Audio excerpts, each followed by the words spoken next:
Hey crafty family, it's me! And today we are going to make something fun. Now we all have little packages that we have, little boxes, like Band-Aid boxes, and like this is an old medicine box. Um, and we're gonna make one. I have one that's even smaller and I already cut it.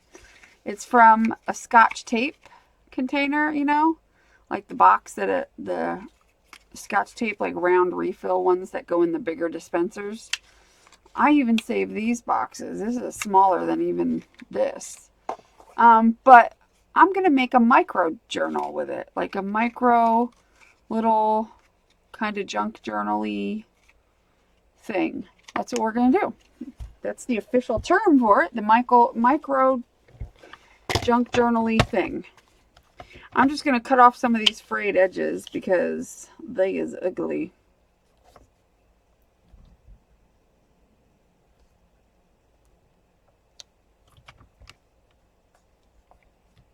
Whoops. Get in there. I don't want to cut much off because it's already so small, so I'm hoping that it'll stay put. Let me just make a clean cut. It did. I just want to cut a sliver. And I'm going to cut off the edges here.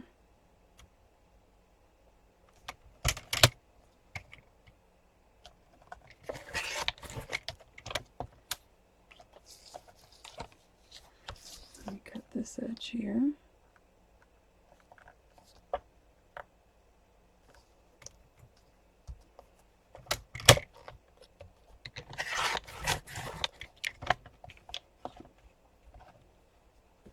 Just a sliver. Now, of course, you might not have a tape box, but you might, I'm sure you have something, a little something that is lurking around that you can find. And yeah, this is going to be our journal. So, it'll be just fun. I like little things. I like little envelopes. I like little notebooks. I like little journals. I like little everything. So, I'm going to use my painted papers to decorate this with. And because it's so little, I'm going to use a glue stick to apply. And, of course, my favorite glue stick is the Ranger. And since I know that it's strong enough, and as long as you get the edges real good, and this stuff works pretty good, so I'm going to use it. That's right. We're going to use it. So, okay. So then I'm going to lay this. I'm going to give myself room around it so that we can,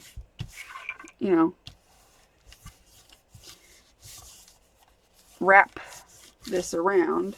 I'm going to get a baby wipe and just clean off the glue so I don't set it in glue.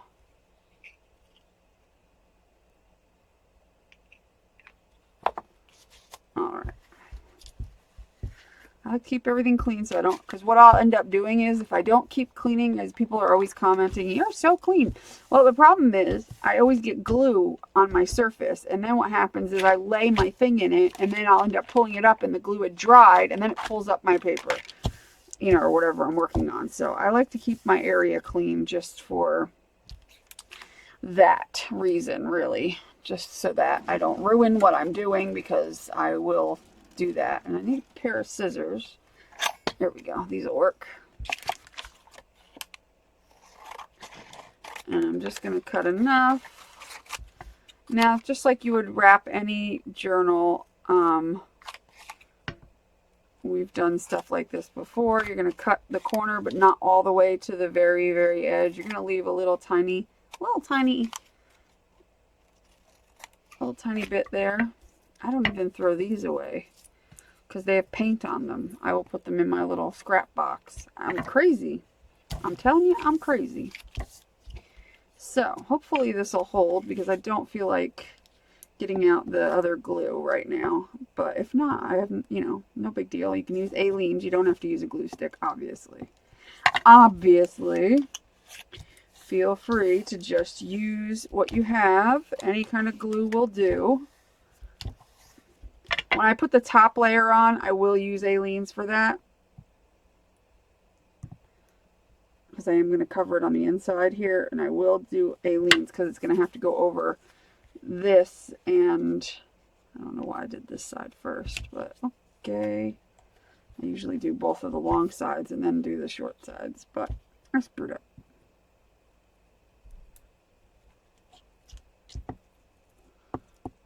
So we got a lot of rain this morning because the remnants of Harvey, that ridiculous hurricane that caused so much problems, came through.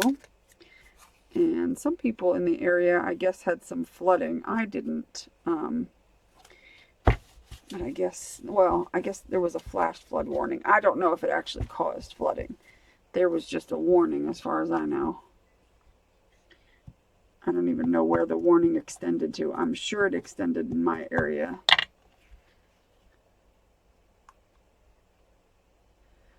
Okay.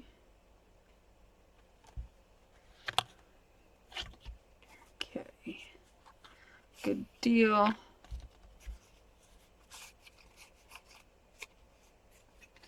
All good. All right.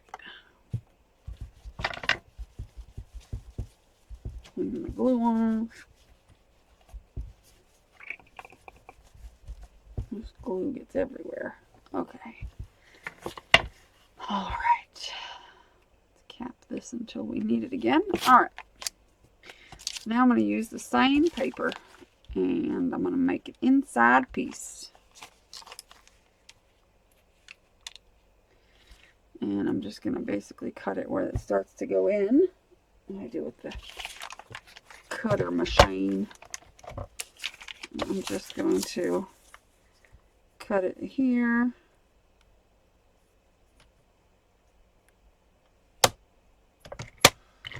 Seems good enough. It doesn't have to be perfect.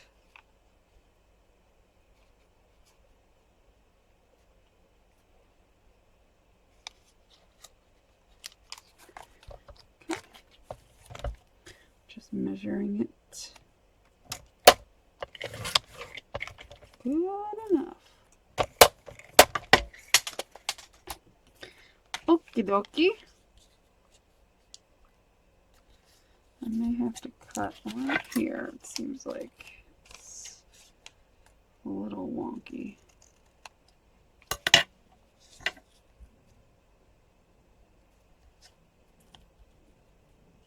I should just be able to use Mod Podge. I should actually be able to use my glue stick. I don't see why not. Let's try it. If I have any issues, I'll glue it down, but I think it should be fine. This paper's so thin, I don't see why it'll have any issues because this glue stick is pretty amazing. These Ranger glue sticks, I've said it before, that they are nice and sticky, and they stay nice, and the, you know, it stays wet long enough for you to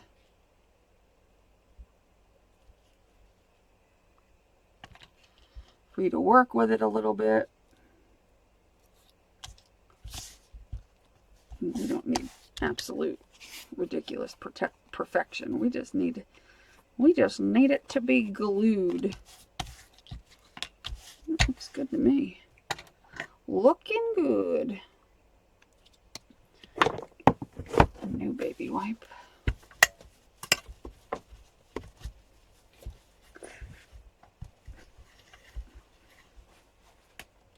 I really like working on the glass surface. That makes me happy.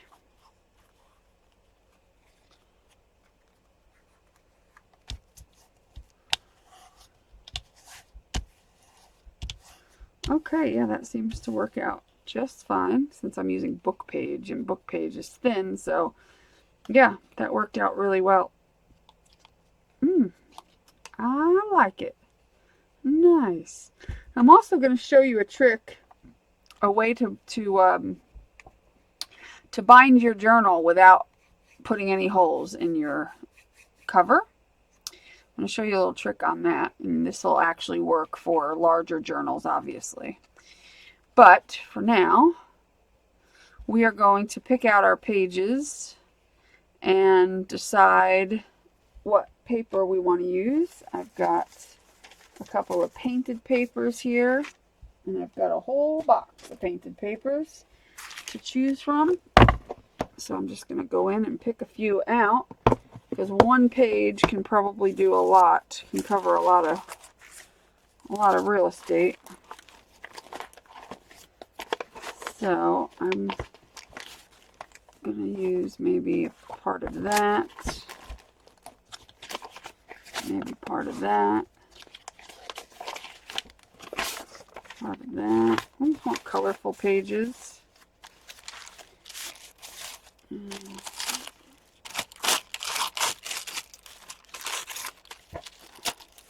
I'll use parts of that. Oh, that would be perfect. These would be perfect. I think some of these were given to me in Happy Mail. They'd actually be perfect for this little journal. Oh, look at that. That's perfect. So use what we got here. More of these would work. Oh, this is what you can use your smaller papers for. That would actually work. You know. That would work. That's why I hold on to small papers, because you never know. Oh, I need to move this because this was given to me, and I had it in a pile of papers, and I meant to pull that out. I had it in a pile of papers, and it got shoved in here by accident. Oh, that's pretty. That would probably look good. But you know what? I think I'll save that. Because these papers are great. These are all papers that I think are great. They're not just my painted papers. They're papers I think would be great as journal pages. Like this was made for me. And I think that this actually, I have somewhere to put that because I have plans for that. So I put things here because I usually will go here and find some cool pages that'll work for journal pages. So I think those are good for now.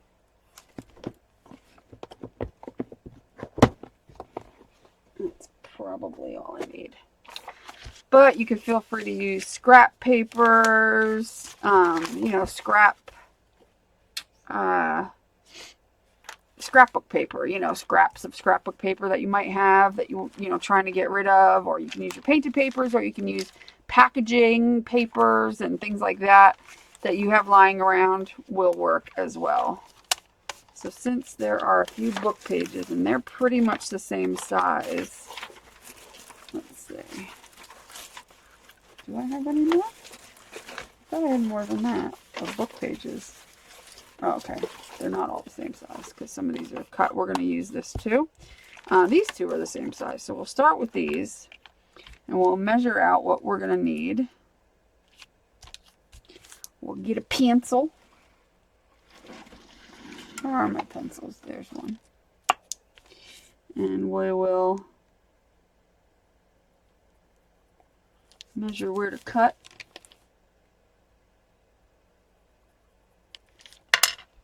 Oh, what am I doing? Not there, dummy. Let me have an eraser. Do I have an eraser that works? I don't want to leave that mark there.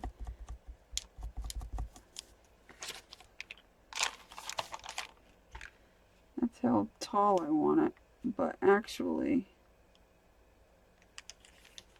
how big I want it is going to expand the length of this. Pen has a crappy point. Okay. That makes more sense. So, I'm going to cut it all this away.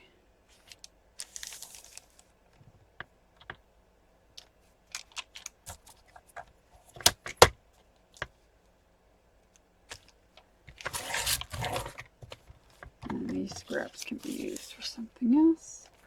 And then all I have to do is do it this way,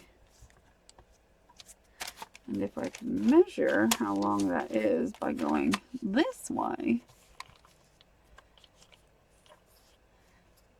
don't really have a measurement for it, so I'm just going to have to use, come on paper, cooperate with me here. Let's do it on this side since I was hoping that it would be like an even number, but it's not. Like either 2.5 or 2 3/4, but it's like a weird measurement. So I'll just eyeball it, or I'll do it this way, and then each additional piece. Why does that look uneven now? Because it is, I bet you. Any amount of money that's uneven. I'm telling you, I don't know whether my cutter is off or what, but every time I cut, or my paper, it actually could be my paper. I don't know, but I seem to have issues. I really do, and these are going to end up being too long. Yep, I don't know how I end up doing that, but that's all right. I'll adjust all of them later. But anyway, let me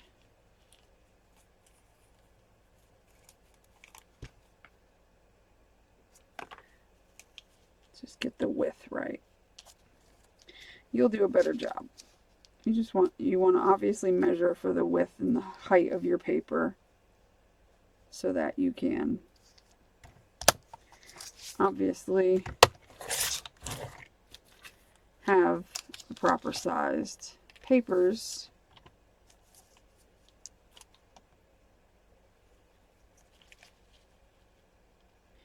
I'm using the last piece that I cut as my guide.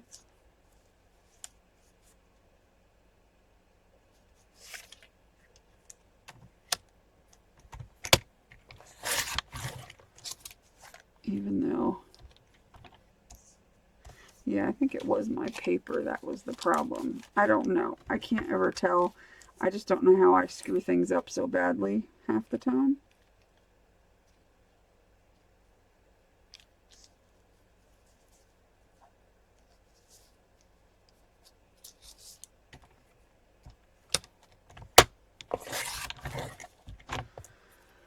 Okay.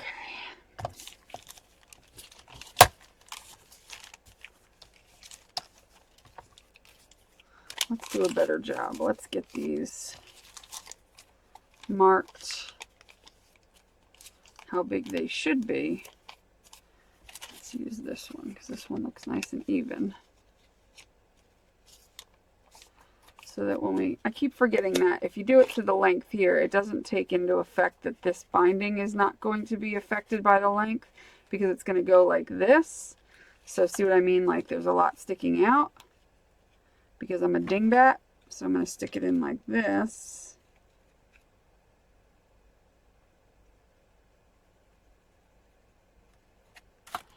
And cut that off. And then when I open it up, it should be the correct actual size that I need so that I can measure the rest of my things based on it. That's the right size I need.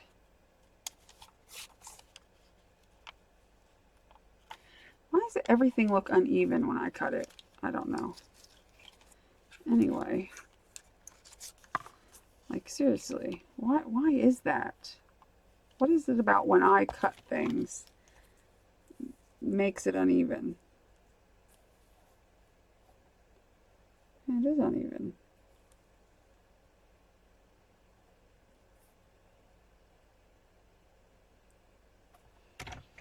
I don't like it.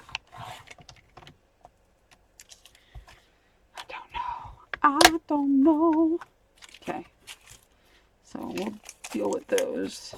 We're going to take all of these, put them together.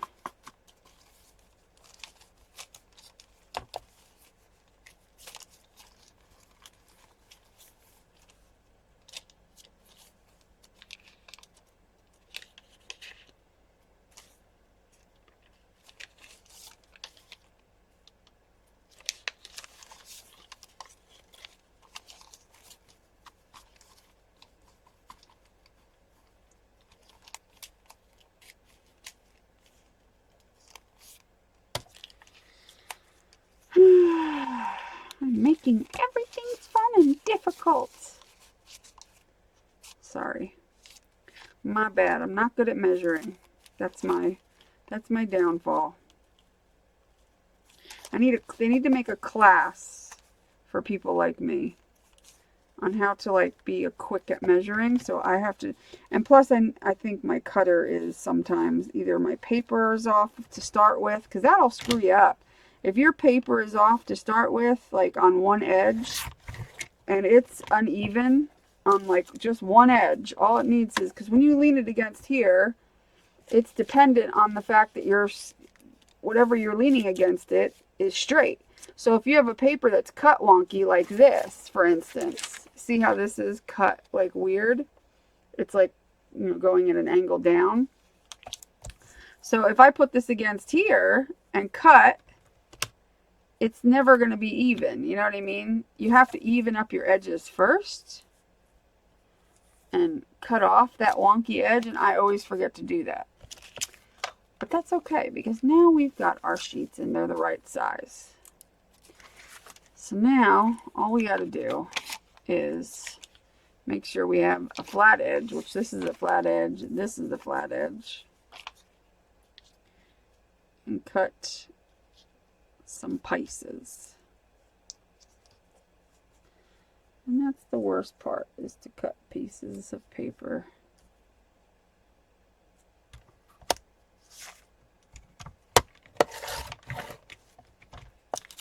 And I can even put one of these in because it can be smaller. It doesn't have to, they don't all have to be like, you know.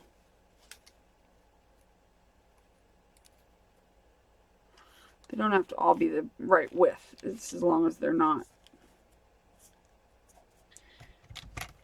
weird, not too long.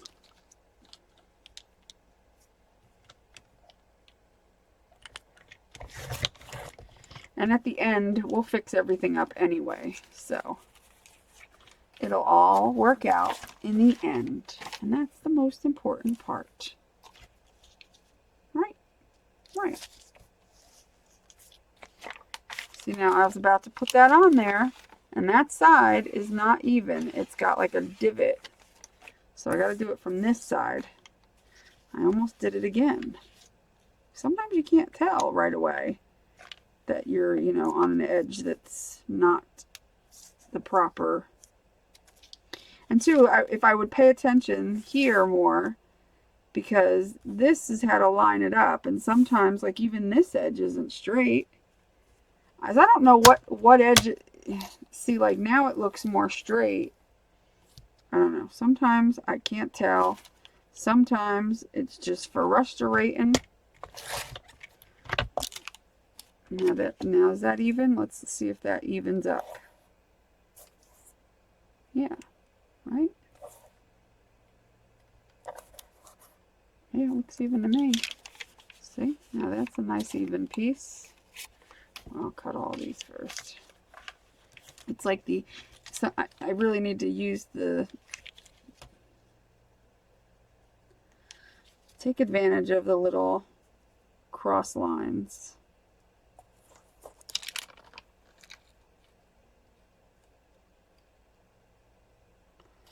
And making sure that my pages come out. Whoops.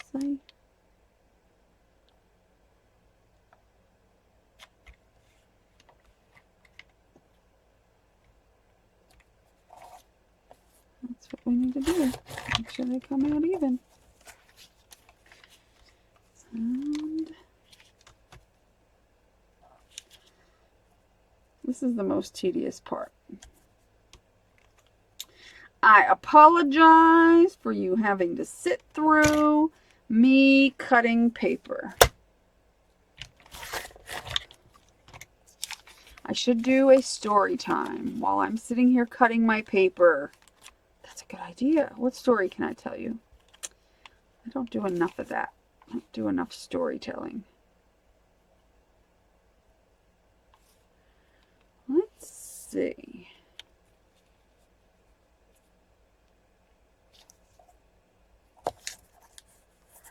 Trying to think of a story. Something funny I could tell you that happened. Nothing ever happens to me because I'm trapped in my house all the time.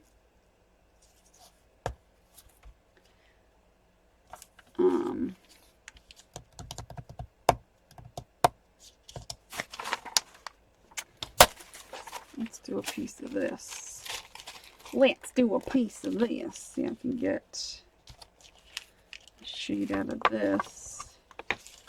I'm just gonna randomly cut. Stop being flippity floppity.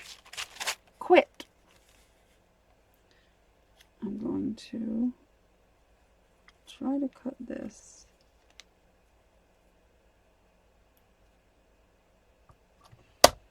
From here.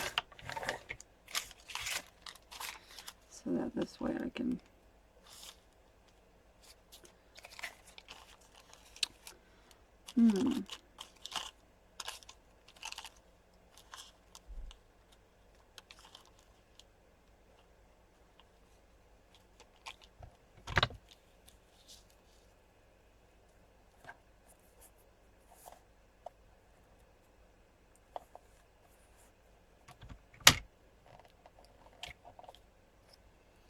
tell you about the time that I went on a date with this guy who was like kind of creepy and just was very negative about everything about me. It was just very negative.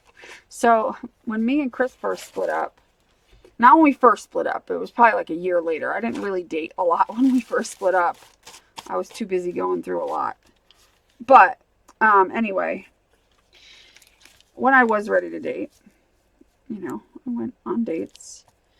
And most of the dates I went on were just awful. They were just awful. Like they would want to take me out, but then they would bring no money with them. It was just insane. Like the amount of losers there are out there is freaking insanity.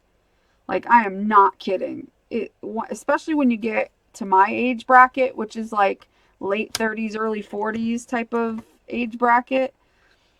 The pickings are extremely slim. Like really slim. Really, really, really slim. It's not even worth it slim.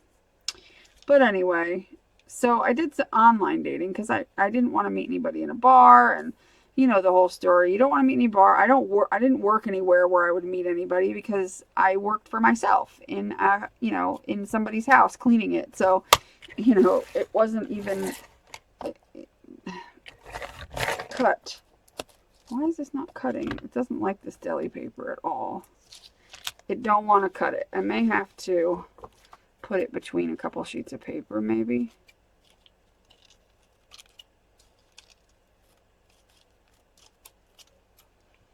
Anywho, whatsoever. It's just weird. Alright, maybe I'll cut that with scissors. Because this is like making a mess.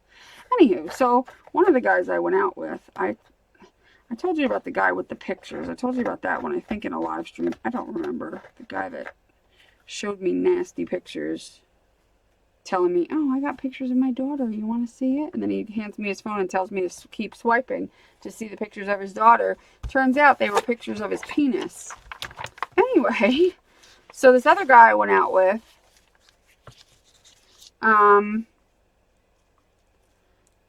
he shows up at the date. Now, he wasn't that good looking.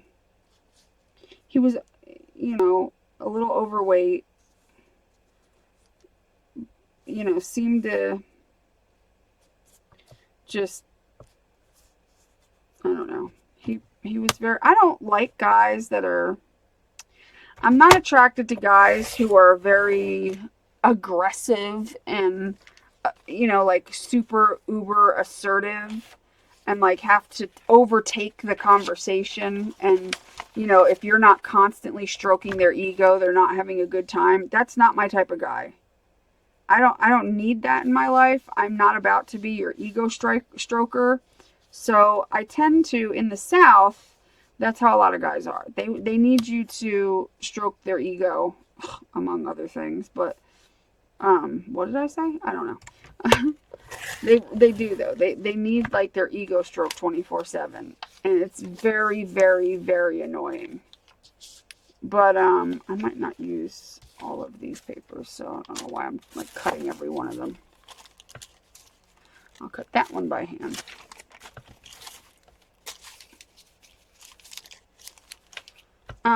Anyway. So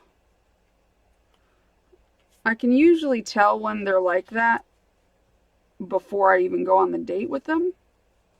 Like just from phone call conversations. Because like I insisted with anybody I dated to have a phone conversation. Not a text conversation, but a full-fledged phone conversation before the date. I do not go for these guys that just text. Because you can't tell the tone of somebody. You can't get, you know, without like conversation. I'm going to start using this one as my template, I think, because it's more stiffer. Anyway, and you can't get to know somebody through a text message. It's just impossible. It's just not something I want to do. It's not something I like. I need to hear somebody's voice. I need to have actual conversations. I just don't do the whole texting, you know, as a way of getting to know somebody. It's not, you know, and I put this right in my profile. I will not go on a date with you if I haven't talked to you on the phone and gotten to know you a little bit via telephone. You know, so I did talk to this guy on the phone, but not very much.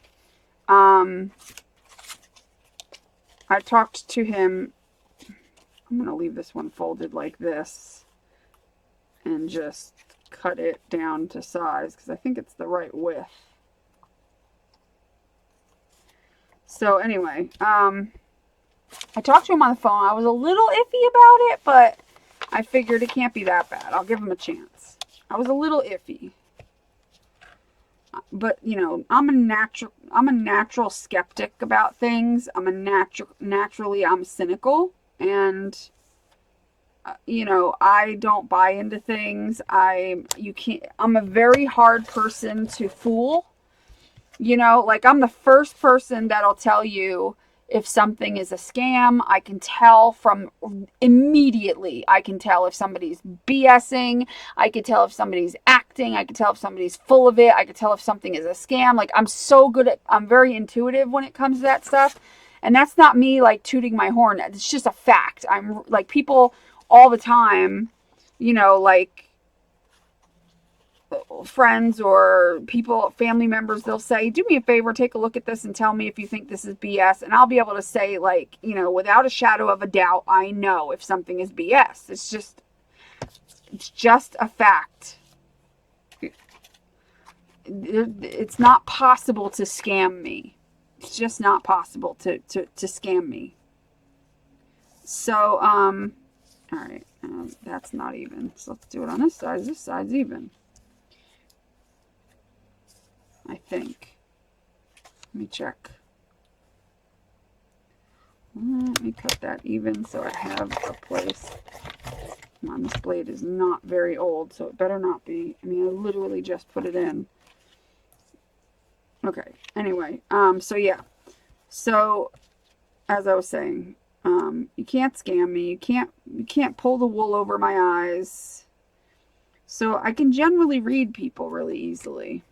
You know what, also too, like, you know those videos where people will make a video on YouTube and it'll be like some heartwarming thing about, you know, a person giving money to a homeless person, and, you know, or how the homeless person does, you know, like one of those type of videos. Sometimes they're made, it's sad, but it's true. Sometimes they're made as just clickbait videos. They're not real.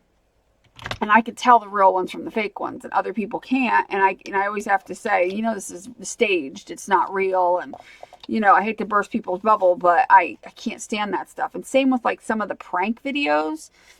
Some of the prank videos are very staged and they have actors and stuff like that. And I can tell like when the prank video is BS. And it sucks because I don't get entertained by things like this very easily because I'm constantly like picking out the fact that it's not real. And other people are buying into it, but I can tell if it's real or fake. Like I just watched a video last night, and it was like one of the, I love those videos that are like when people go into like spooky areas and stuff with a camera and like their friends or whatever, or or they go into spooky woods or woods that have like a haunted past or whatever. I love videos like that. And the only one that I normally watch is Dan Bell, because he's honest about what, when he goes in. It's not clickbait. He's not trying to get you in there with some, BS scary story. He legitimately goes in, and most of the time he doesn't hear anything or anything, but it's still creepy anyway, just because he's there. And so I watch him because I like the stuff that he does, because it's honest. You could see that it's honest. You could tell it's honest. So I like it. I don't like dishonest. I can't stand that.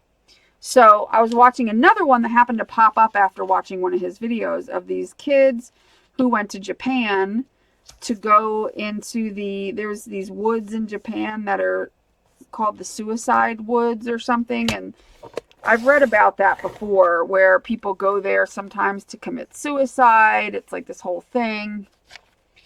And like hundreds and hundreds and hundreds, probably thousands of people have gone there to commit suicide. So these kids from the United States decided to go there and camp out in these woods overnight. So, okay. Hold on. Let me make sure I'm putting this even. Oh, never mind. It's fine. That side's flat. That's all that matters. It's fine. It's fine. Anyway, so they decided to camp there overnight. And at first, because I never seen these kids before and never seen their videos, I wasn't sure, and I almost bought into it. Almost. They were that good. But then there was some parts that were just like, okay. You know what I mean? Like, after a little while, I was really hoping it was real. But, yeah, no. It wasn't. I could tell. I could just tell. They were good. I gotta say, they were good at what they did. They were good actors. I mean, I'm sure they were legitimately scared crapless, because you'd have to be to go in there into a place that's, been legend to be one of the most haunted places in the world, it was considered. And you have to be. So that was playing on their side, because they had genuine fear. So it made it a lot easier for them to do the video and to have that genuine fear. Obviously, that's like, if you're an actor and you're genuinely sad, it's easier to cry, you know what I mean, type of thing. So they had that going for them, which, okay, cool. But yeah, it turned out to be BS, and it just makes me angry because, I don't know about you. A lot of people love the drama. See, I'm the opposite. I don't like drama. I don't like people that make fake drama just so that they get like views. A lot of people love that stuff. I don't know how that happens. They love that type of stuff, and I personally don't. I like honesty, because because I can pick out the fake so easily, it makes me angry. So when somebody is blatantly honest, I get like a much warmer, happier feeling over it.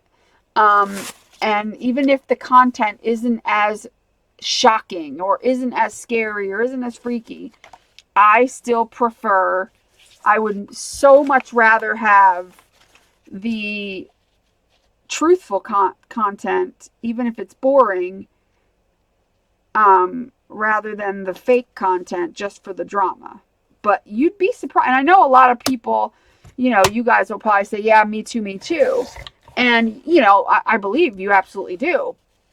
But you would be surprised. And it's mostly younger people. It's mostly like 20-year-olds and stuff, because you'd be surprised how many of them will, first of all, they believe everything that they see.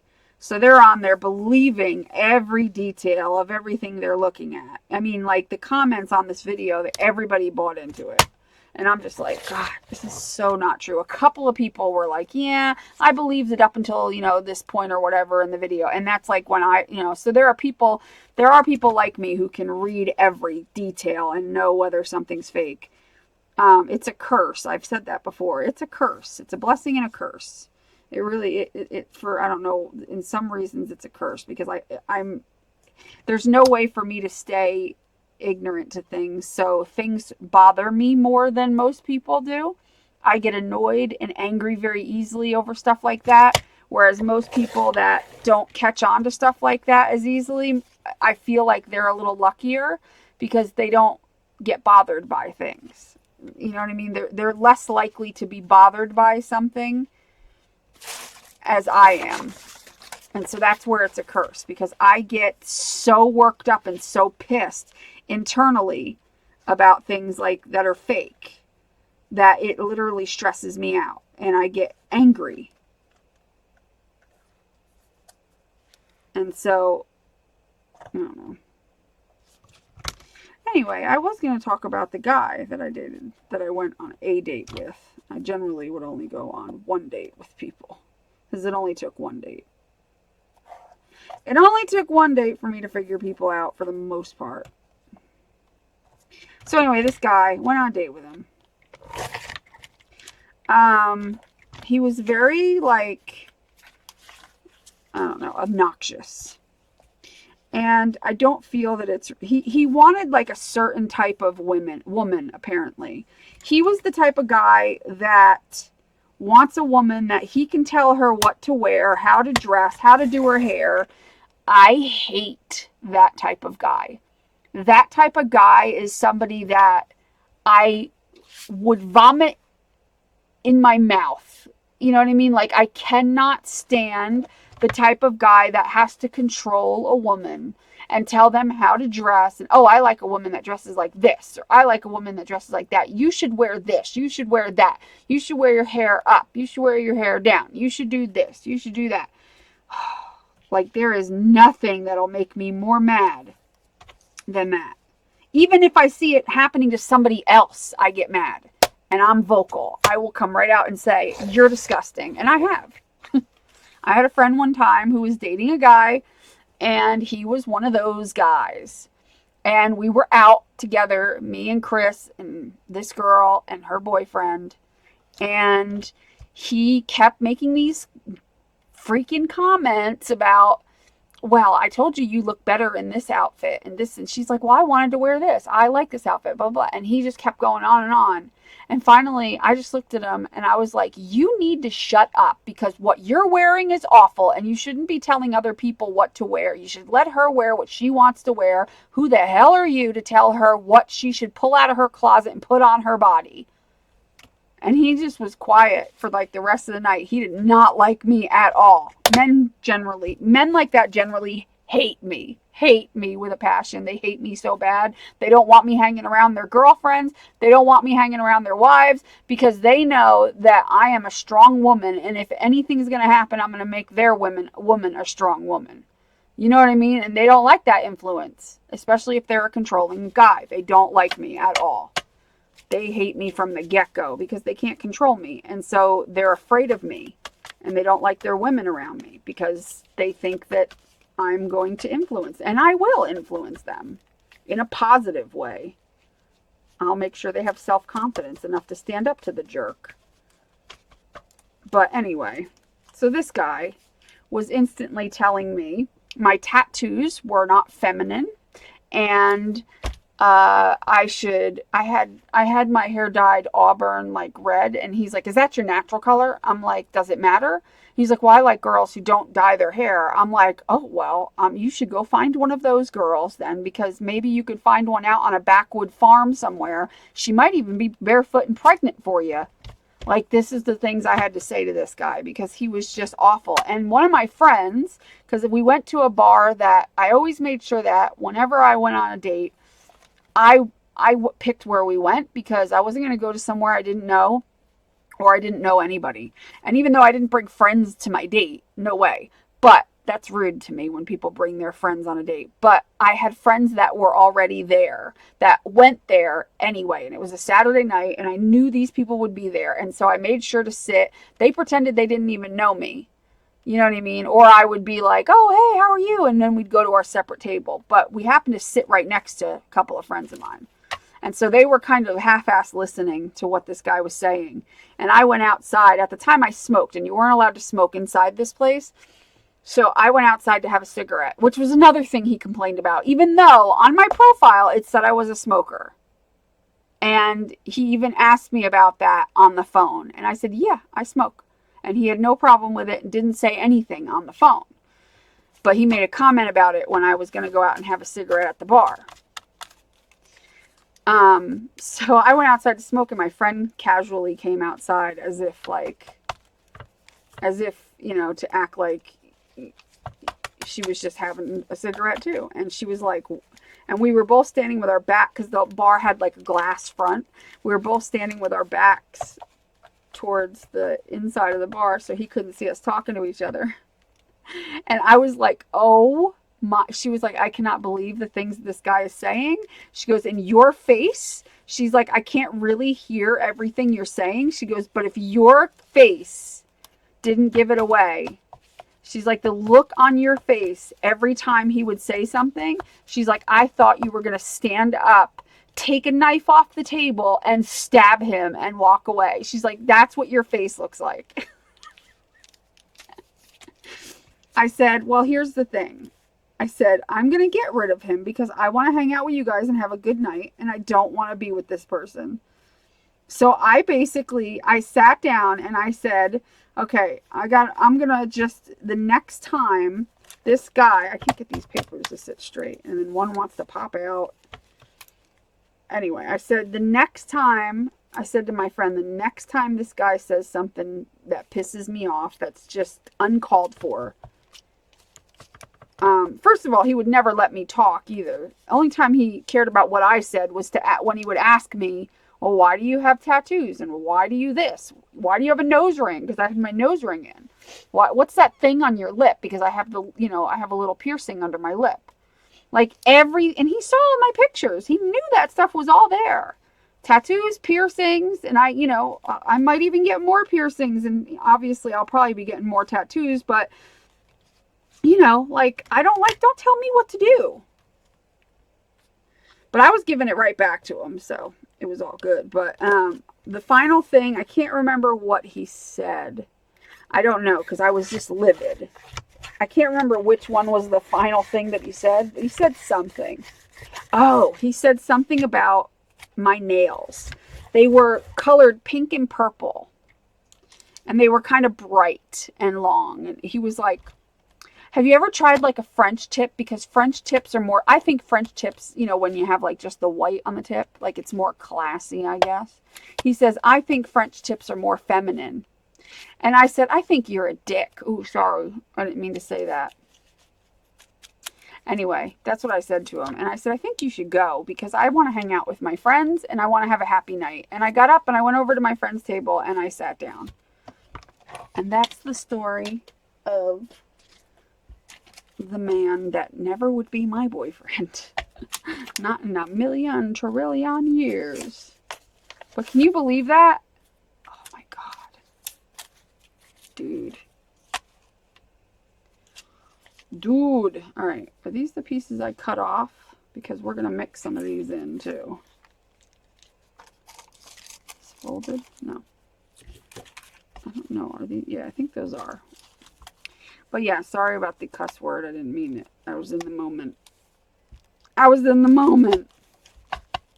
But anyway, it is what I said to him in real life because he was just rude and nasty and uncalled for. Like, just uncalled for. Yeah, I think I've got enough here. I don't even know if I'll put these in because I might have too much. Yeah, I might save these for something else. Alright, so we need to fold these into signatures, and I want to put them, like I don't want all the same papers right next to each other, so I'm going to make like separate signature thingamabobbers. I think I'm going to do 3 signatures. But yeah, I've dated some creepy creeps, like some really just jackassy people, just people that, I don't know. Another like telltale sign when you go on a date with somebody that they're self-absorbed is the ones that never ask you questions about yourself. They just don't seem to care, and they just start talking about themselves to the point where it's freaking annoying. Yeah. Those are, yeah, no, I don't do those guys either. I think a good guy is somebody who asks, is genuinely interested in what you have to say. You know, that's a good guy. A good guy is going to be interested in the things that you have to say.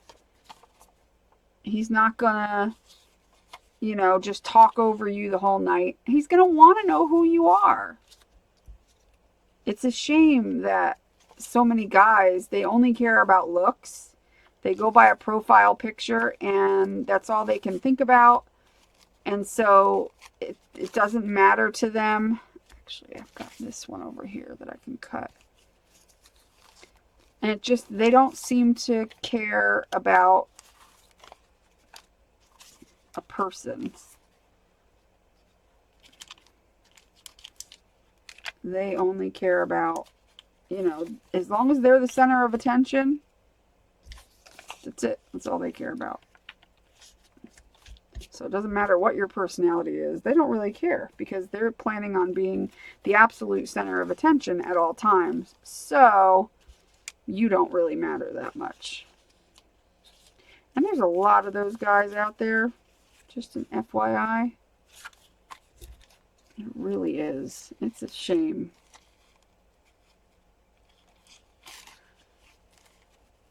And so,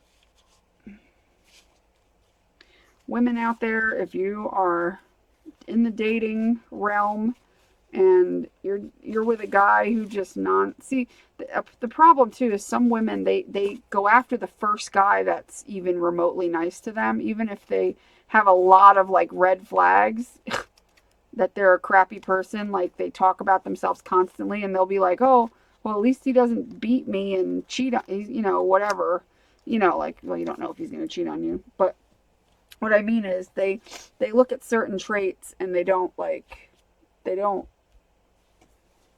I don't know, they go with the first person that shows an interest in them, and they don't shop around at all. But men who talk about themselves nonstop, stay away from them. Because in the long run, they don't care about you. They just want to talk about themselves and be the center of attention. I like guys who are laid back, that don't have anything to prove, that, you know, are just nice people. Polite, nice, and who don't need to be the center of attention, who don't need their ego stroked every 5 minutes. I'm all for stroking an ego, absolutely, but not when they're like, you can tell the difference between a guy who's like just constantly looking for that and a guy who deserves it. You know what I mean? A guy who deserves it is somebody who's laid back and cool, doesn't look for things like that, doesn't care whether somebody strokes his ego. He's secure in who he is, and he just, you know, wants to have somebody who's fun and have a good time and have a good laugh and, you know, that type of thing. Like one of those type of guys. And they're rare to find, especially my age, they're rare to find because by the time they get to my age, they're usually already taken most of the time. They're usually already married and, you know, they're not likely going to be on the divorced list anytime soon. 1, 2, 3, 4, 5, 6, 7, 8, 9, 10, 11. How many are here? 1, 2, 3, 4, 5, 6, 7, 8,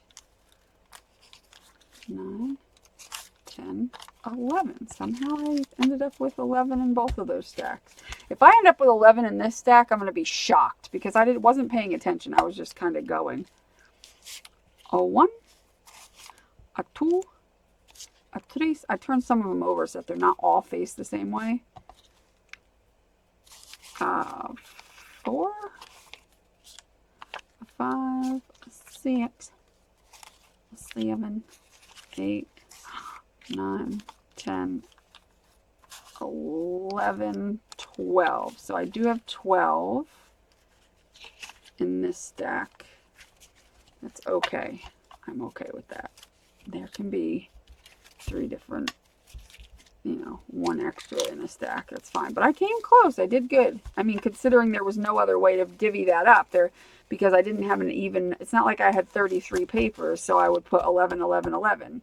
I had 34 papers, so the only way to divide it by 3 is to have 11, 11, and 12. So I actually did divide them as equally as I possibly could, considering.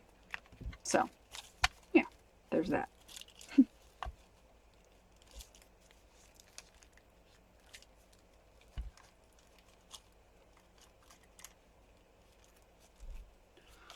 Alright, so we're going to fold these in half.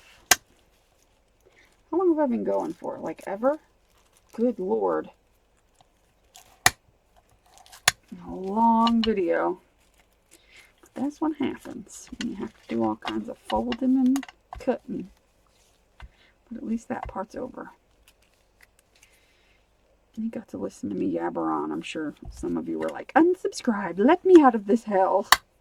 This woman does not shut up about things. Normally I'm quiet and I'm like just working sometimes. I don't know. Lately I feel like my videos have been kind of boring because I've been so stressed out that, you know, when you're stressed out, like your whole demeanor can change. And since I've been stressed out for like 2 years, it's finally catching up with me. You know, now that I'm like, you know, I'm still sick. I still have Crohn's disease. It's still an issue for me, obviously.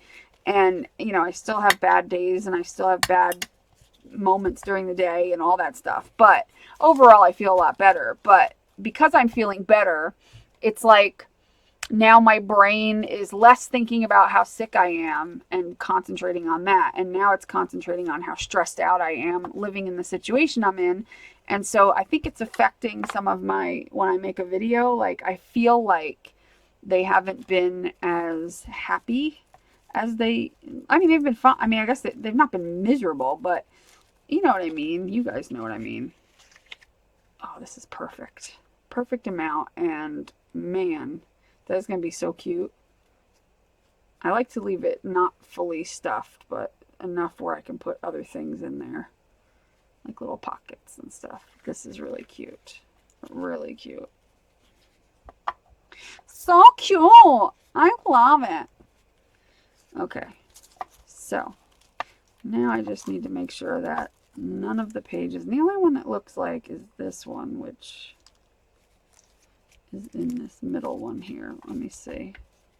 Is it because that page is just being a jackass or what? So I don't feel like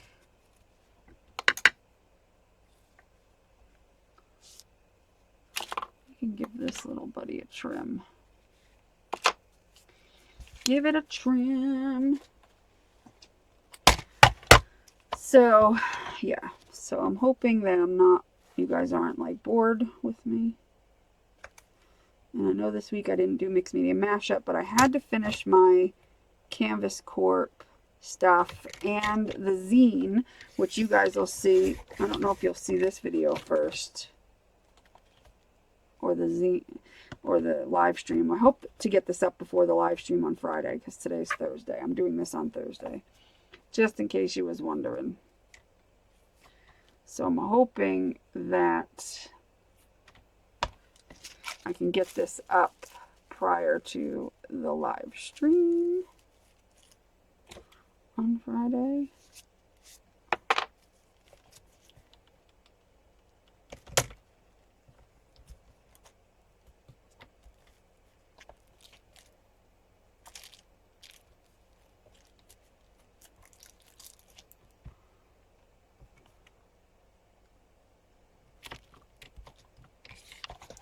Whoa, I'm like dangerous with a cutter. I'm not really trimming a whole lot off. I'm just trimming some of the little stragglers. Not like doing a massive trim job on this. I don't care if they're all perfectly even. I'm just getting any like ones that are really sticking out.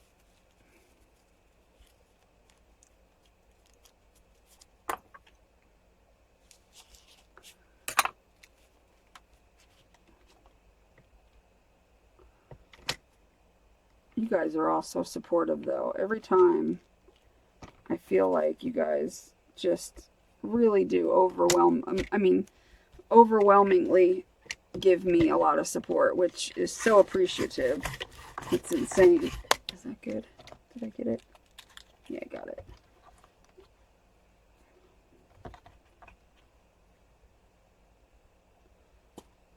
Okay.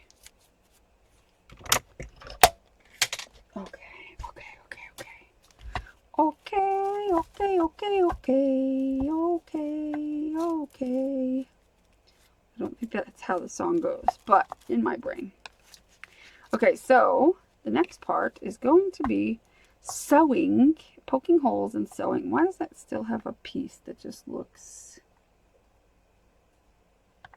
Come here, you. Let me see. Do you still got a piece that's like really, really far sticking out from the rest? I wonder.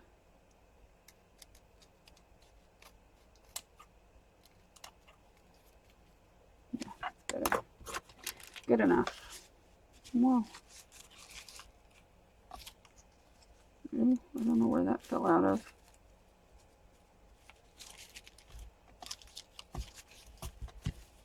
I'll put it in whichever one feels the thinnest. This one actually. So we'll put that over here. Because I honestly don't know where it goes. And oh well. Okay. So remember I said we're going to poke, we're going to do the, we're going to sew it into the binding, but we're not going to sew it into here. What we're going to do is we're going to sew it into a piece of paper. Like a faux binding. So I'm just going to do, that might be too short. Let me get a piece of something. You don't want it to be like a super thin piece of paper. Cardstock would be best. Oh, here we go. We'll use a black piece of cardstock. And so what you do is you basically cut a piece that is the width of your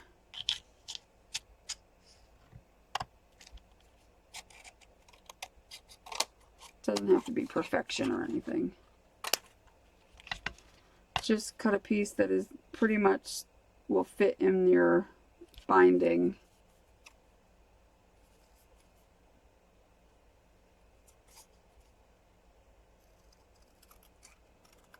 In your little spine area here.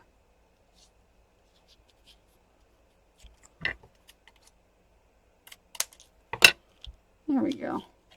So that your pages will fold and it fits in there without touching the sides, type of thing. Okay. So we're going to bind everything to this, and then we're going to glue this into there so that the strings will all be behind this, glued into there, and you won't see it. It'll be like magic, right? It'll be special. So then we need some thread. Now, because I am using small papers and I'm obviously not going to use like what I would normally use, which would be like a really thick piece of string. So I'm going to use a thinner piece of string. Let me see what I've got in my basket of string as I make a mess. So obviously I wouldn't use something really thick like this, but I don't want to use something so thin that it'll break. So these look good. These look like they'll work. What else have I got in here? Something like this would work probably. I'm not going to use that. I think one of these will work just fine. Embroidery floss. Let me just make sure that these are strong enough that I'm not going to break them. Just going to use white.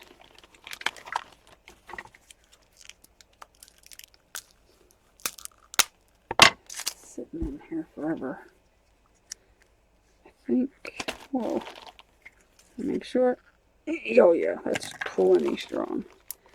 And these are just like cheapy American crafts, like strings or something.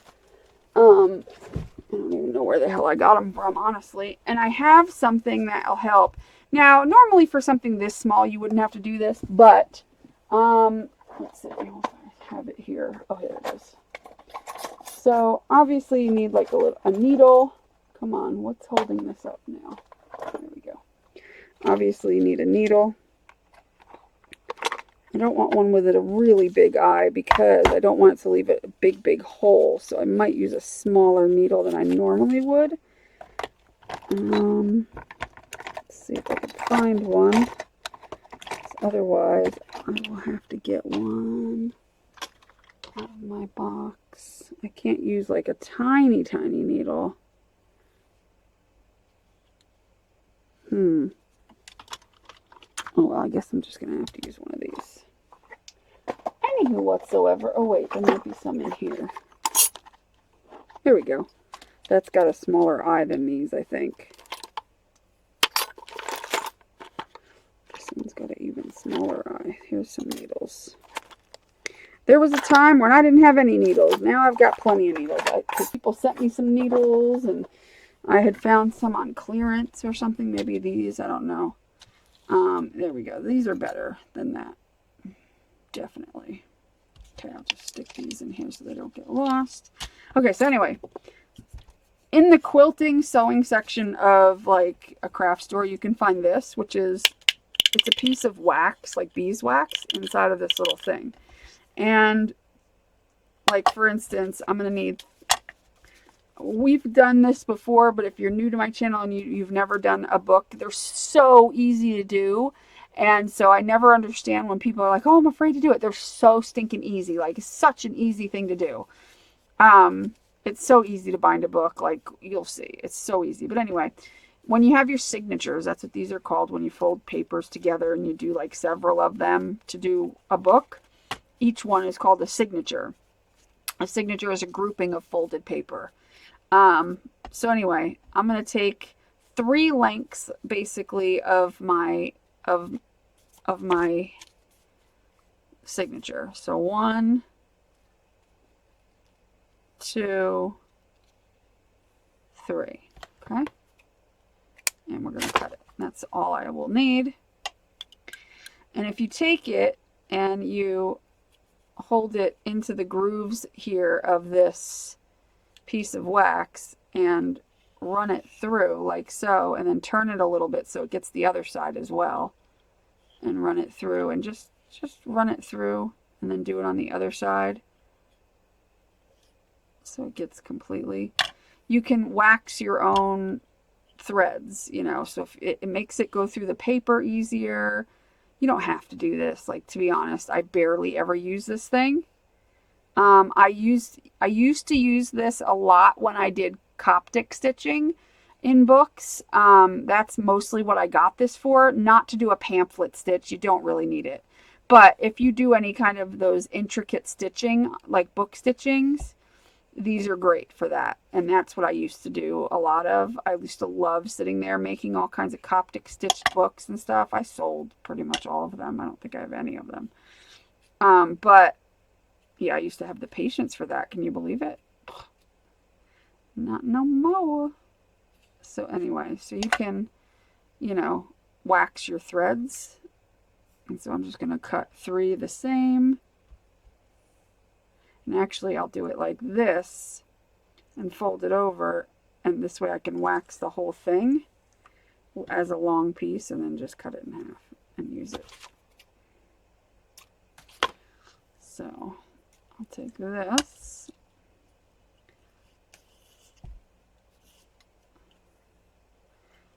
It makes the thread feel nicer too.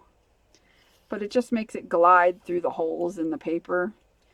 But like I said, for what we're doing is a pamphlet stitch. You do not need, and I like just twist so it gets on the other side. You do not need to wax for a pamphlet stitch. That's a little overkill. And you wouldn't wax like if you're using ribbon or seam binding, you wouldn't do it. Just if you're using kind of this type of string, like the thinner, strong strings. Anywho whatsoever, it's done.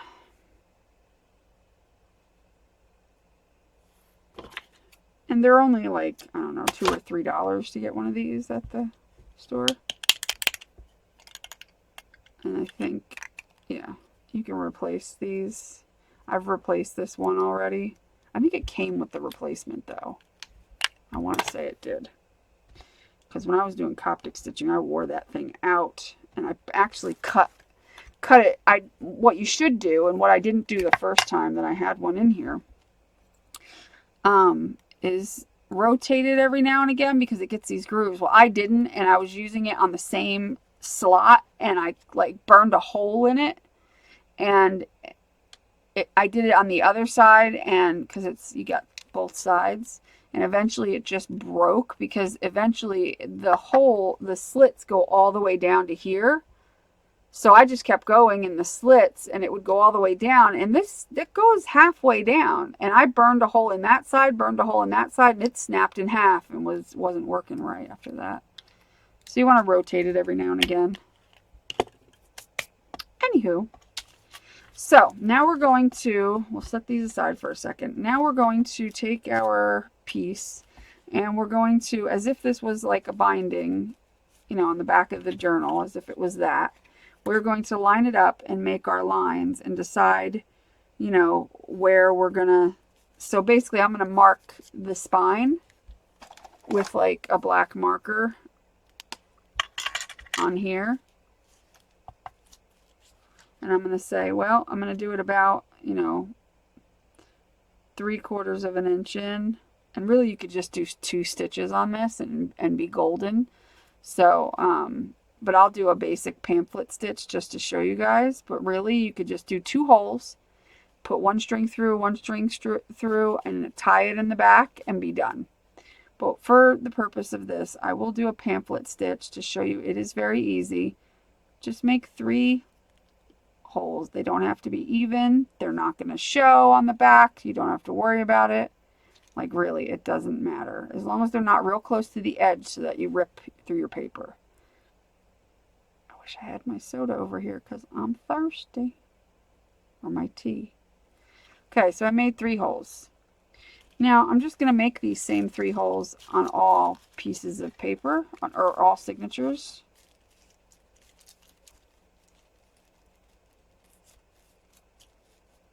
The only problem is I don't want to do it with this on the top, because this thing shifts around too much, and it'll shift around and my holes won't be even. So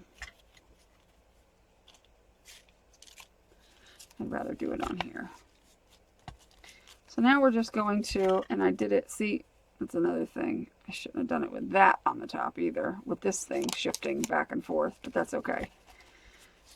I can control that a little better. It doesn't have to be perfect. Now we're just going to follow the dots over to the next one. Make one here, and you're not going to see these after you stitch them in, and I should have my glasses on.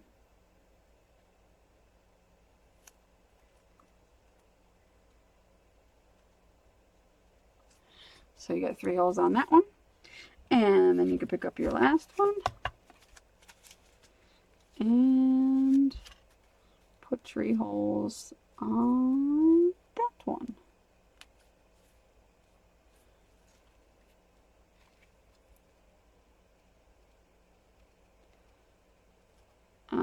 Just remember which side is up, because I'm sure it's not, like I didn't measure anything, so if I have it this way or have it this way, it might make a difference in the distance. So I just got to make sure they're all the same. See, this one seems a little off, so let me turn it this way, and I bet it'll be, yep, better, better, better. Okay, that's good. So now what we're going to do, and in fact,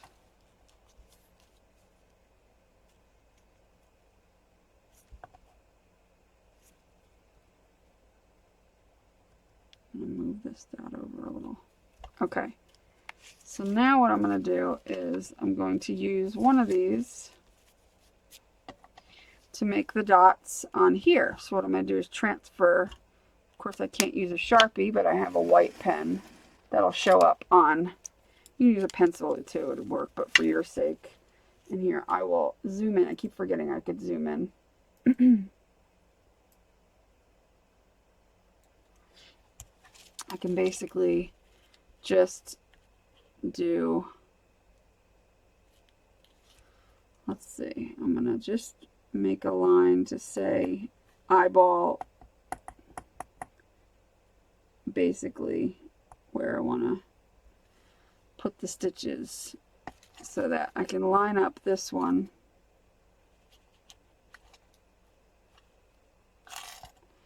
Is this even? Yeah, it's good enough. I can line up that one.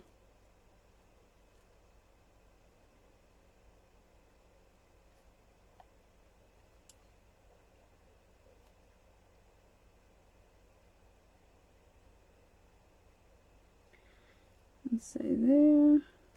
And you could tape it down if it helps. There.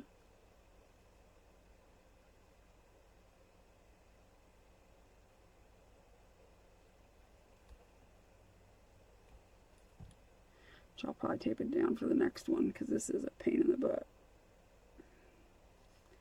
And there. Let me get a piece of washi tape. And I need it anyway when I do the binding.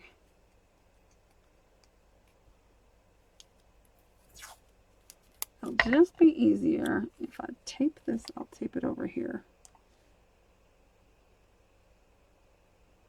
Now that I'm done with that side. There we go. Okay. Okay, so the next one will go about here.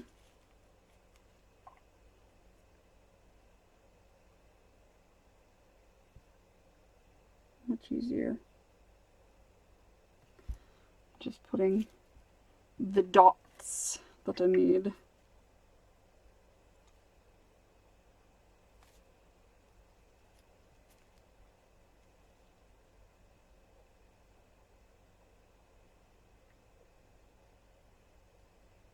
Whoops. Put that in the wrong place. I wasn't paying attention.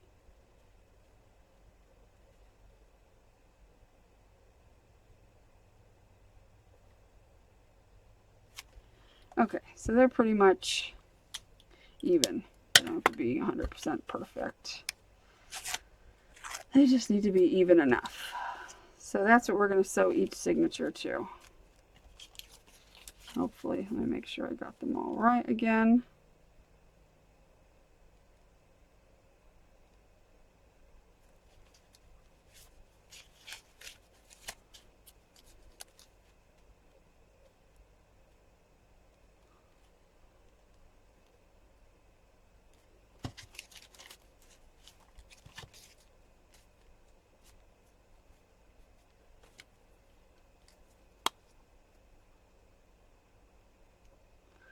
I really need to go grab my glasses because my eyes are starting to hurt really bad from this. I need that piece of tape because I need to tape this piece onto here so that it doesn't shift. That's what I need to do. And again,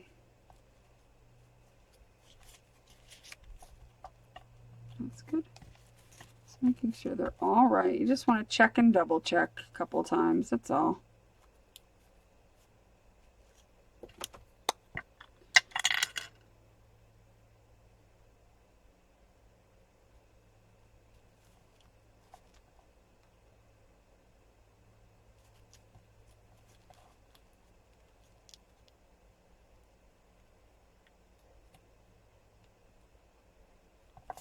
Okay.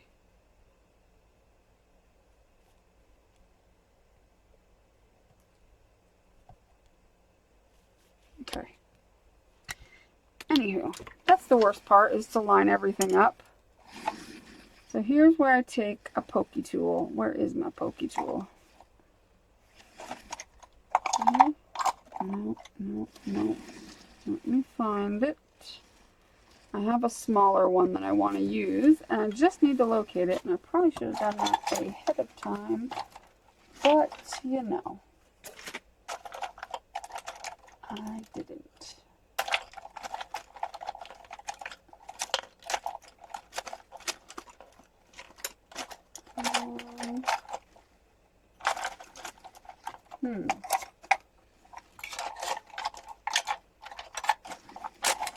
Goodness. Sorry, guys. I thought it was sitting right here. And clearly it's not. There it is. Whew, that was a pain. This one's smaller. I don't need a huge hole. Let me see. Yeah, maybe I'll use that one. This one's really needle thin. Maybe I'll use it. I just won't poke it real far. Okay, so now what you want to do is you want a surface that you can poke into, like a piece of foam or a piece of wood or something. And I have a piece of wood here that I use for practicing wood burning and all that kind of stuff. So I'll take it and do each one of my holes.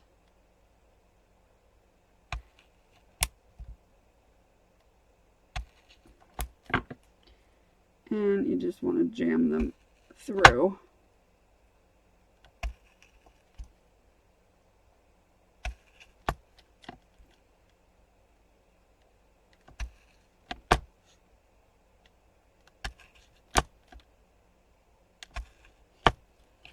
Like so.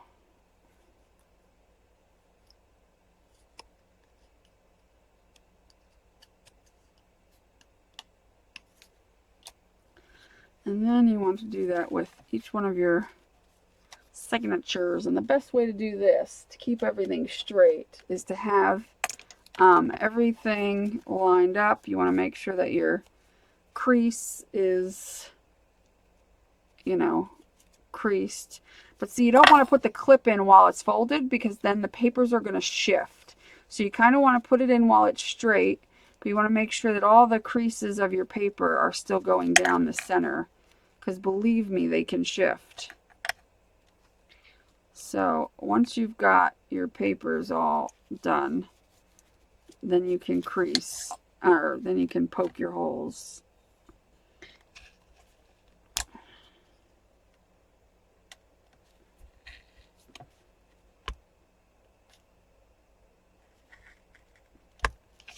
And then I usually give them a little poke from the inside.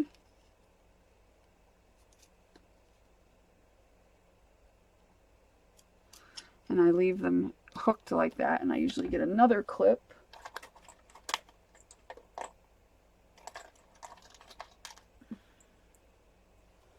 This one's stuck. Okay.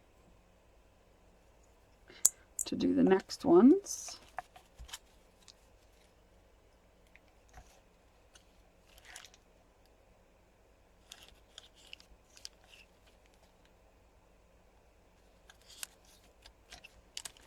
It's not hard to do at all. It's very easy. It's just a little tedious. But if you follow the right steps, I promise it'll be fine. It'll be just fine. You just need to follow some steps. And you just need to take your time, and you'll have, you know, I'm going to have to clip this over here because, well, I might be able to reach. Yeah, I can reach it.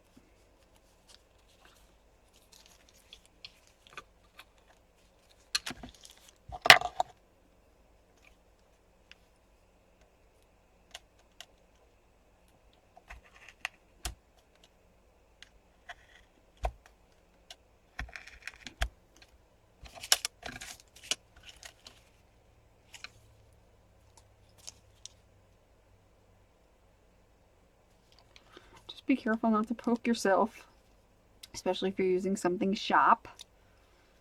Leave that over there. And then find the middle.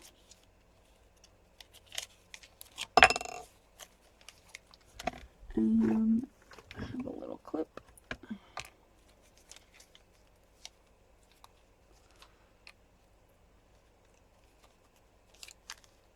Oopsie. And I like to push back on the crease, like push it firmly so that all the papers are back against that crease. And then when I open it up, hopefully it stays put.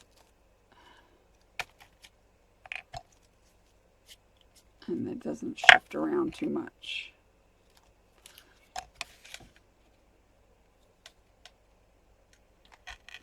I mean, I advise everybody to give this a try. And the small one is much less intimidating than a large book, a large journal. And you know what? I'm using all junk. If it doesn't work out, throw it away. You know what I mean? Don't worry about it.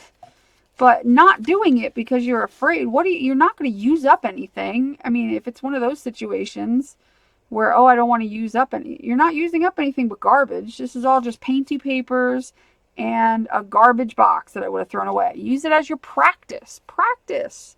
I guarantee you'll probably get it on the first try without an issue. Just pretty much guarantee. You just want to keep lining up your holes. Make sure they all line up with where they're supposed to be, because especially if you're not measuring them. I don't measure them. I just keep lining them up. And like this is a little off its kilter here.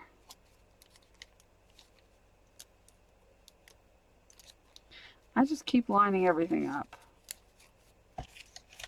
I go through. I make sure I have my holes. I make sure that the sides of my signatures match up with the holes that are drawn. So if I put it that way and it's not right, turn it this way. Oh, and that's it. That's better. They line up better. Same thing here. If I go like this and they don't line up all the way, try it the other way. All these clips make it a little hard, but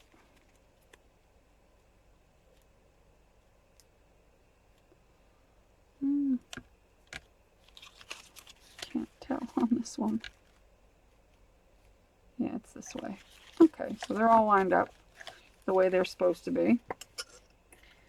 Put them there in a way so that they stay straight. Now we're going to get our little black piece of paper, which, what did I do with it? Did I drop it? What did I do with it? Oh, it's right there in front of my face. If it was any closer, it would have bit me right in the nose. Goodness. You can also line this up. Yeah, this is going this way. Okay. So I'm going to put this in this hole here. Doesn't matter which side you start on. Doesn't matter. It don't matter. As long as you double check a few things that you need to double check, you're good. It also helps the string stay in the needle and stay like bent when you wax it. That's another tip. And I'm going to need a little piece of washi tape. I'm going to put it right there. It's good that I'm doing this on this board. It lifts me up a little bit so you can see better. I don't know. I like using it. It's there. I'm going to use it. So, let me see. Does it matter how my papers are? And I forgot how I'm lined up. Okay, so I'm going to go this way. So if you want to have the tie, now I'm going to make it so that the tie of my knot is on the outside. So I'm going to start from the outside.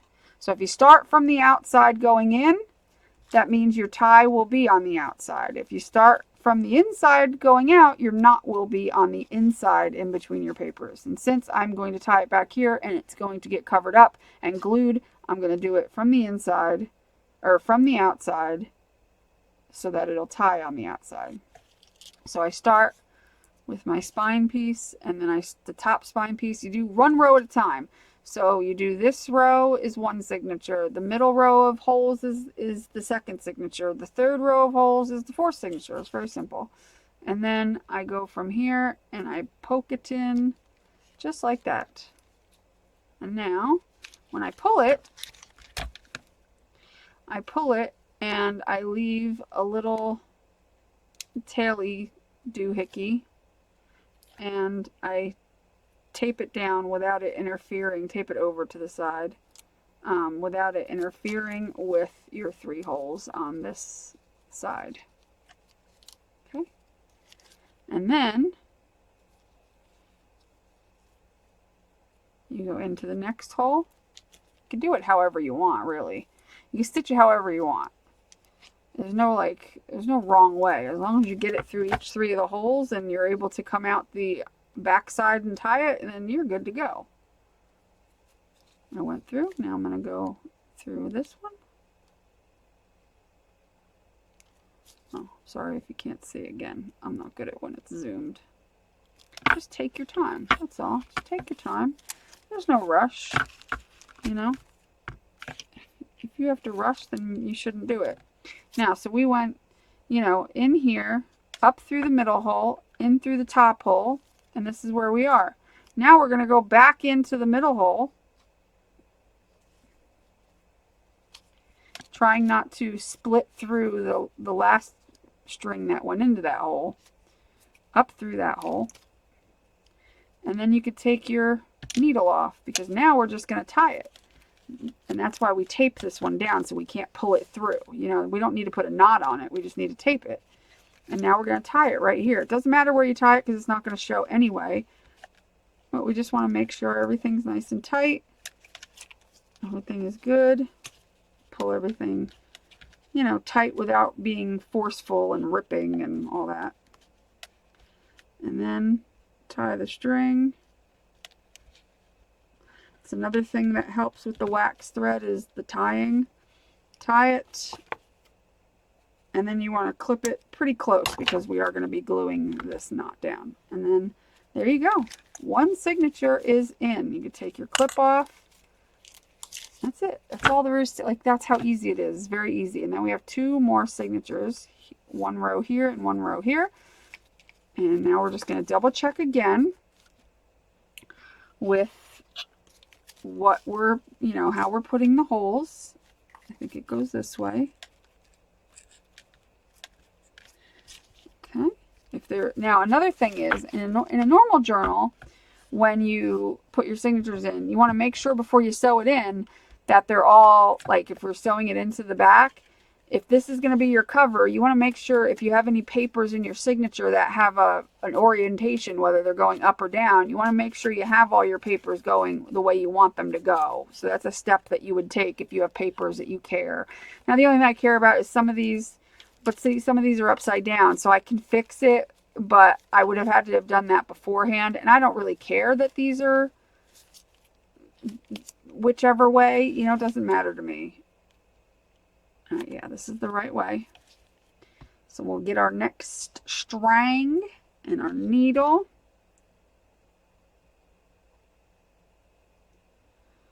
And we're gonna have our string. And again, we want it to knot on the outside, so we're gonna start from the outside, the top of the next signature, so the next row of holes. We're gonna go in. I'm going to tape this off over to the side here.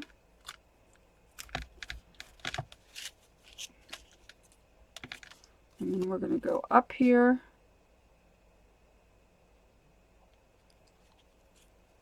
Through the center. I'm going to make sure real quick that this is the right way again. Make sure these little holes are all lined up properly. And they are. I like to double and triple check that because, you know, it will make a difference if you don't do that. If you end up putting it in wrong, it'll sit, like all your signatures, you want them to sit evenly in the book, but one of them might be up here, like, you know what I mean, or down this way if you put them in the wrong holes. So that's why you want to double check stuff like that and make sure that they're all even. Okay. Now, of course, the washi tape is there to hold it, but you can't pull super hard, but it'll make it so that you don't pull. You'll be like, oh yeah, that's right. You know, I can't pull too hard. It'll stop you from kind of pulling too hard. Go down the next one like you're stitching a regular stitch. Go down the next hole.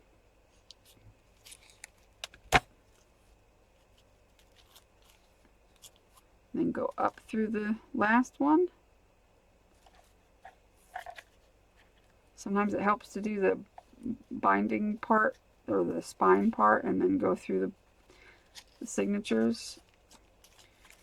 If you take your time and go slow, I promise you, you won't mess it up. And now we're going to go down through the center again and come out the back. Oh, see now that, can you see how that just went, the needle went through my thread? Focus. See how my needle poked through the thread? We don't want that. We're going to back it out and go to the side. There we go. So that it doesn't poke through, because that could weaken the thread if you do that. And there we go. Now we take it off. And we pull up our tape. Washi tape is great because it doesn't stick to the paper and rip it. And you can use the same piece for all three. And then we tie our little knot. Check and make sure everything's tight. You know, with any loosey strings.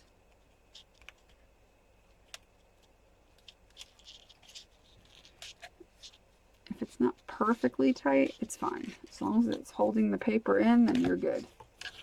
Also, wax on the strings help the knot stay too. So I guess it's good to wax them if you can. You can use a candle too, by the way. You can just take a candle and you'll ruin your candle. But if you have an old candle laying around, like a tea light candle, you can use, if you have like a tea light candle, take the tea light out of the tin and go like this. Pretend this is the tea light candle.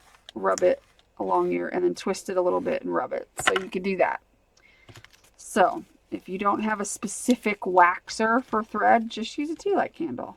Everybody's got them laying around somewhere. Okay, we're going to check our holes.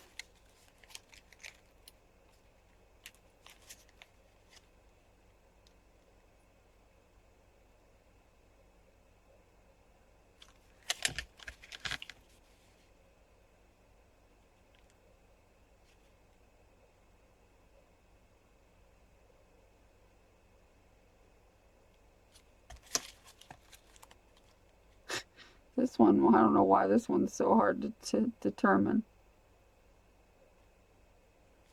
I'm going to say it goes this way. It goes that way. I need my glasses. Start from the outside to end on the outside. So, start here. I think I started all of them up here. Not that it matters that if the knot is not where it should be. It doesn't matter. You're not going to see it. Alrighty. Pokey pokey. Gonna give you a poke. That's what he said. The first poke. Anytime you have to poke the eye of the needle through, it's a little difficult.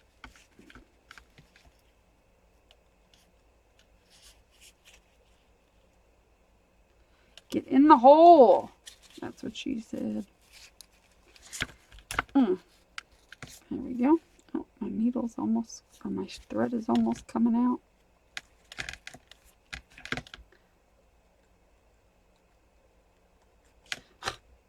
Can't find the hole. That's what he said. There's a lot of those going on today.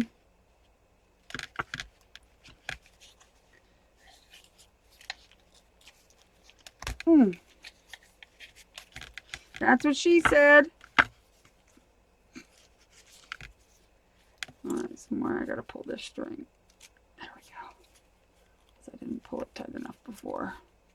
Now we're getting to that point where we're gonna go back down the middle and try not to poke through. Whoops, I did it again. There, I think I didn't do it. There we go. What did I do? Oh, no, I'm fine. My brain looked at things weird. I'm an idiot. I'm an idiot.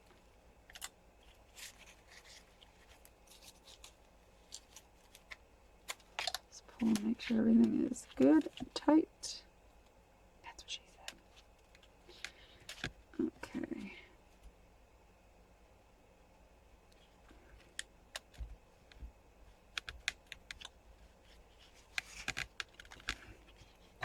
And cut. Whew. That was a lot of work.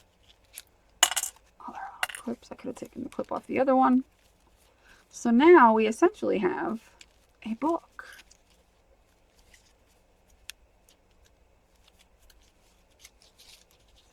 You got a book. Whichever way you want to do it. Now this is going to get glued into her. We just have to decide. Oh, did I do that uneven? Oh, I do have an uneven binded thing a little bit. That's okay. It's okay. It's slightly uneven, but it's okay. It's just a junk journal. It's fine.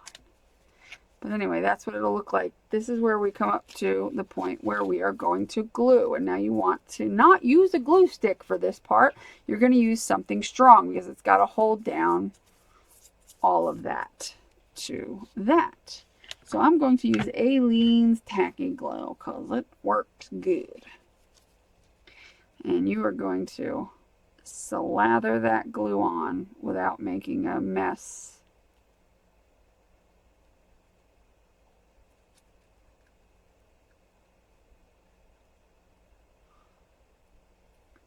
And you can even get your fingers in that business and make sure it's good and spread corner to corner all over the knots of your string, and just make sure it's not, you know, making a huge mess. You want to put a liberal amount on. Decide which way your cover is going to be. I'll probably do it that way. And then I will probably just line this sucker up like so. You're going to have some oozing. Just clean that up as you go. Take a bone folder or something. Line everything up and press in between each signature. Wherever you can. In the center of the signature and then in between the signatures. To give some good traction. And it might shift around a little bit, so you want to always be aware of any shifting.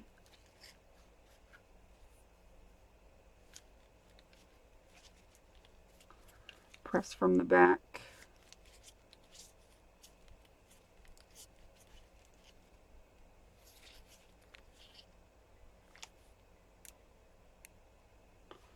I'm just pressing.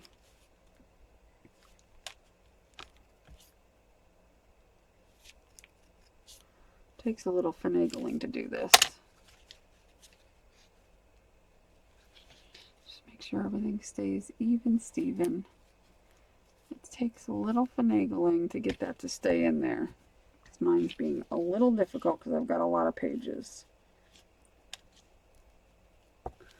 But it takes a few minutes. You want to, you know, keep pressing it down until the glue starts to really grab a hold of everything.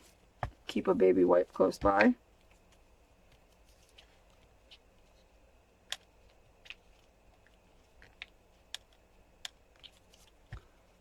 Now wiping off any excess glues.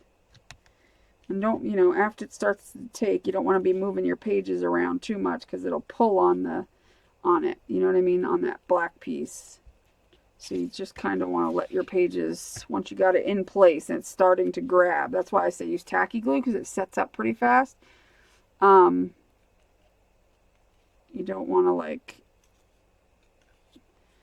move your pages really far.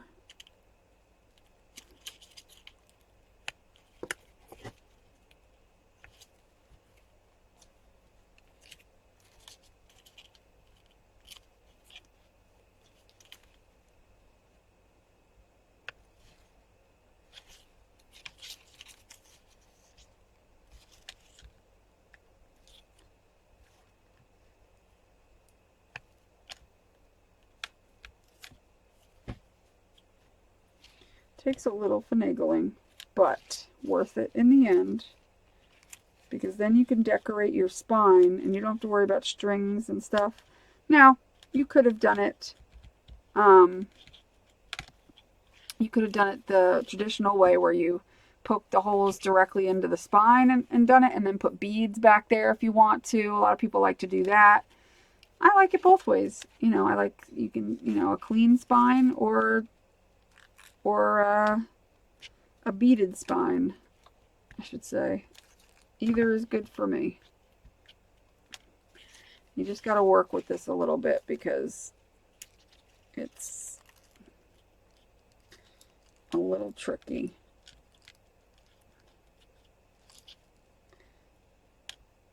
It's a little more work, I think, than doing it the other way. But I finally have it where it's tacking down, that even if I lift the paper, like, it's holding on the sides. So now I can take a clip and clip it like that. It doesn't always stay up like this.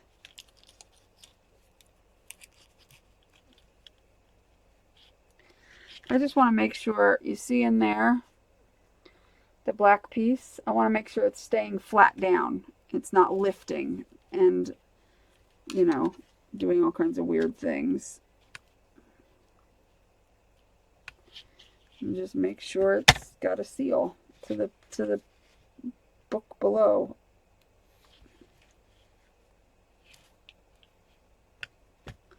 Taking off any excess glue that is sticking, you know, coming out of it.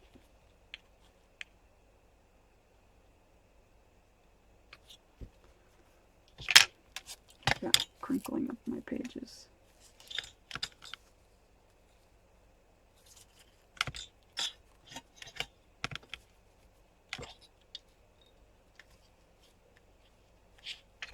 There we go. Looking good. And using a good glue like Aleene's will ensure that it is not going to go anywhere. I'm just cleaning any excess glue so it doesn't get stuck in weird places. And go back down the middle and press.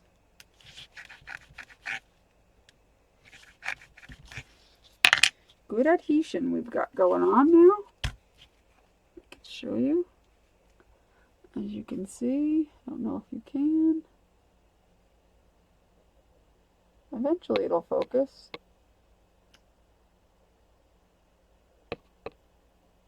Or not. Maybe not. I can autofocus it.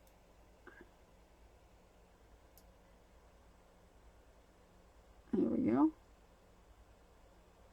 As you can see, it is stuck down.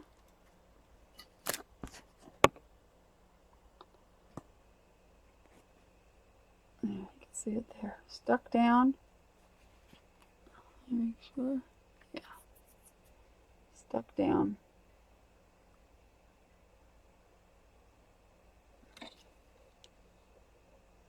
Stuck down. See that little bit of glue sticking out right there? I'm going to get that. I'm going to get it.